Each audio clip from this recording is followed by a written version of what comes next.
Para sa akin naman kung bakit nag-viaje si Lane. Kasi actually nandito siya sa amin ngayon. Ayun, ilang araw na sila nagbabanding ni mama. Tapos, ayun, tapos pumunta siya kay La Queen Manny.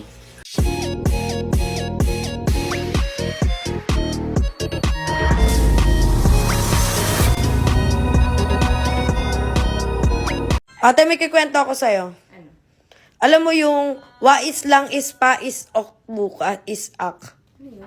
Wais lang is pa is ok is bu is kas. Anong language yan? Ano nga yun? Wais lang is pa is Hindi. walang pasok books cash. Walang pasok books cash. Ayun, yung una is yung next Ano ba gusto mo CH. sabihin? Oops, oops, oops, oops. Walang pasok bukas. Oops, oops, oops, oops. Walang pasok bukas.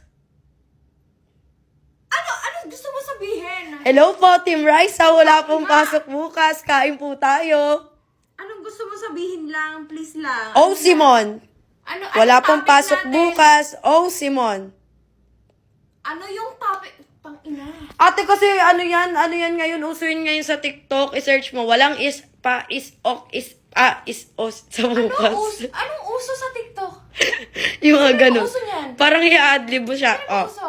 Di ko alam, yung mga Barilin TikTok. ko. Ako. Pahirapin yung Ako. sarili nyo. Wais lang is pa, is, sok, is, bu, is, kas. Ano nga meaning yan? Walang pasok bukas. Tang-ina, di ba pinahirapan mo pa yung sarili mo? Hindi ko alam kung kagaguhan ba to o bobo lang. Walang pasok, buis, kas. Parang kayong tanga. Sabihin mo, pasok bukas. Pahirapan yung sarili para. Eh, mas maganda ka siya ganito, ate. Oops, oops, oops, oops. Walang pasok bukas. Oops, oops, oops, oops. Hello po, Team Raisa. Wala pong pasok bukas. Kain po tayo. yung laway mo. Team Raisa. Parang bobo. Seryoso. Ano Team Raisa? Ano, oops? Parang tanga. Stop mo yan, please lang. Ayoko ng ganyang salita. Pero para sa akin naman kung bakit nag-viaje si Lane. Kasi actually nandito siya sa amin ngayon. Ayun, ilang araw na sila nagbabanding ni mama. Tapos, ayun, tapos pumunta siya kay La Queen Manny. So yun, stress siguro siya.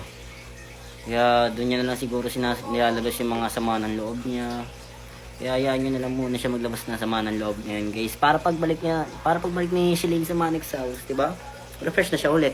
Bagong Shalane na. Ganun.